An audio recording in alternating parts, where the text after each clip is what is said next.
A lot of people ask, where did the Ipu come from? Scientists will tell you that they don't know. And indigenous people, they all have their stories. Ipu, or gourds, are universal in this planet. They're all over the place. Every culture at some time or another has either been in contact with or in contact with people that used gourds in some way. My name's Kalim Smith, and I'm an Ipu maker. I live here in Vista, California. I have a passion for Ipu. It's basically what I've dedicated this second version of my life to.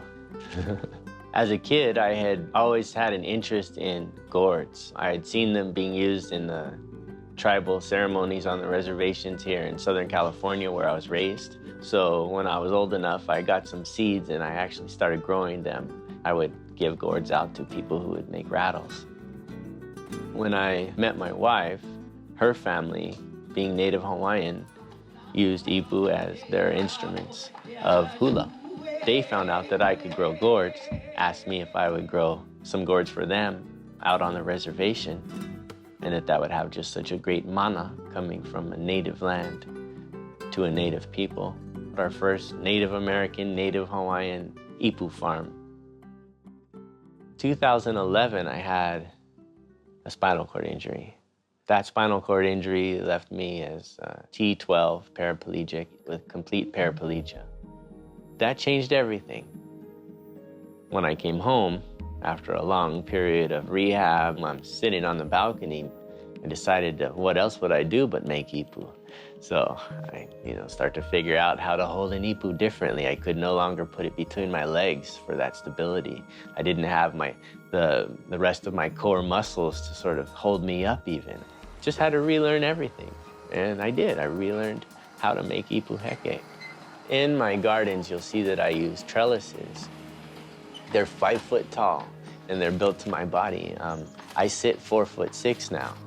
I can roll under the trellises and tend them from the bottom. The easy way to grow Ipu is on the ground, and then you have to kind of tiptoe through and make sure that everybody's standing up so they don't get a funny lopsided look to them. Now that I was in the wheelchair, I couldn't tiptoe through the Ipu anymore. Well, the best thing to do is to flip the situation around and put the Ipu above me instead of below me. And from below the trellis, I also do my hand pollination and all the things that I have to do that I normally would have done from above.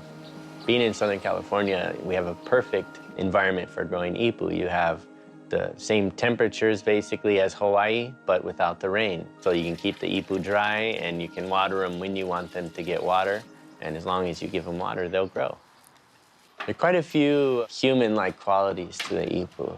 Just holding one and feeling the skin of the Ipu, you feel it, it's like holding a baby, really. And they're also just as fragile. You don't drop a baby, you don't drop your Ipu, it'll break. So a lot of responsibility and care is taken in each and every Ipu, each one that I grow and each one that leaves my workshop. When someone brings that into their household, they will generally name that Ipu, keep a lei on their Ipu, give it a place of honor in the home. An Ipu Heke ole is the single gourd drum, and it's held in the hand. The percussion is beat with the opposite hand. An Ipu Heke is a 2-chambered percussion instrument, which is held by a kaula, or handle, around the neck of the drum. It's beaten on the ground and slapped with the hand and makes the u-te-te of hula. To find the right resonance, if you're making an Ipu Heke, you have to match up the 2 pieces just right to where the bottom and the top will resonate as one. When you make an Ipu Heke ole, you have to make sure it's cleaned out just right and also make sure that the skin isn't too thick to where it sort of slaps you back. And also, we don't want them to be too heavy. So the match between the bottom and the top of an Ipu Heke, the match between an Ipu Heke ole and its hula dancer has to be just right. Often someone selecting an Ipu Heke will pick the one that they say calls to them. It's really quite a serious and beautiful endeavor. It's like family making, yeah? And I get a hand in that. It's beautiful. And Ipu is born. Growing a gourd is much like the life cycle of a human. It takes about 9 months from planting the seed to actually having a gourd that could be used for hula. And then another few months for it to dry out. All the shavings from every ipu that I make goes into a bin, which later becomes fodder. So I start with that rich soil environment, full of mana of all the other ipu that are now on stage. And I plant a few seeds in each hole with that special soil. My ipu are largely pescatarian. So during the bulk of their growing cycle, I feed them fish. They really like that. They like lots of sun. They like walks on the beach. But truly, to wash the ipu, you take them to the beach. The salt water is also cleansing for it and helps to prevent any kind of bug infestation in the future. Ipu bloom at night, you know. Another kind of human-like quality, they're often pollinated at night. If you want to know what you have and be very specific with your breeding, then hand pollination is important. And in the hand pollination, you take the male flower, peel away the petals, and then take the female flower and use that exposed stamen of the male to pollinate the female gourd flower.